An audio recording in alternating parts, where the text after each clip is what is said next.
শুভ দোল পূর্ণিমা সকলকে।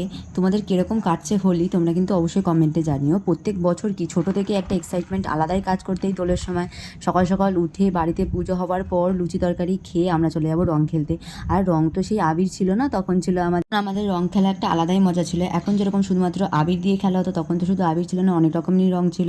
প্লাস স্কুলে একটা রং খেলা ছিল, তারপরে কলেজে যাওয়ার পর কলেজে এক রকমের রং খেলা ছিল। কিন্তু এখন যত বড় হচ্ছে সমস্ত কিছুই চেঞ্জ হয়ে যাচ্ছে। এখন সেরকম করে কোনো বন্ধুও খুঁজে পাওয়া যায় না রং খেলার জন্য, আর কোথাও তো যাওয়াই হয় না। তো আজকে ছিল বাড়িতে লক্ষ্মীনারায়ণের পুজো, তাই সকাল সকালে একদম উঠে পড়েছিলাম।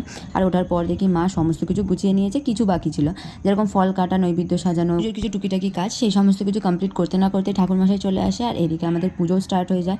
এরপর একে একে পুজো দিয়ে অঞ্জলি দিয়ে এখানে হোমের কাজ শুরু হয়ে যায়। প্রত্যেকবারের মতনই এবারও বাড়ির হোমটা খুব ভালোভাবে হয়। প্রতি বছরই হোম হয়, কিন্তু খুব সুন্দরভাবেই হয়।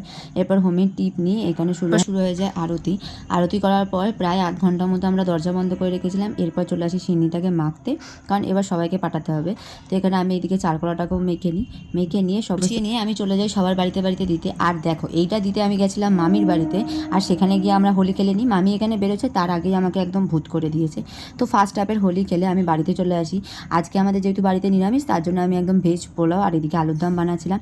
আর এটা করতে করতে আমার বান্ধবী এসে ডাকে, সেখানেও যেতে না যেতে দেখো এখানে আমার ফেসিয়াল হচ্ছে এক রকমের। যাই হোক, অন্যান্য বারের থেকে এইবারে হয়তো কম হোলি খেলেছি, কিন্তু যেটুকুনি খেলেছি অনেক ভালো। কিন্তু এইটুখানি তুলতে গেলেও যে আমার কত কষ্ট হবে সেটা বলার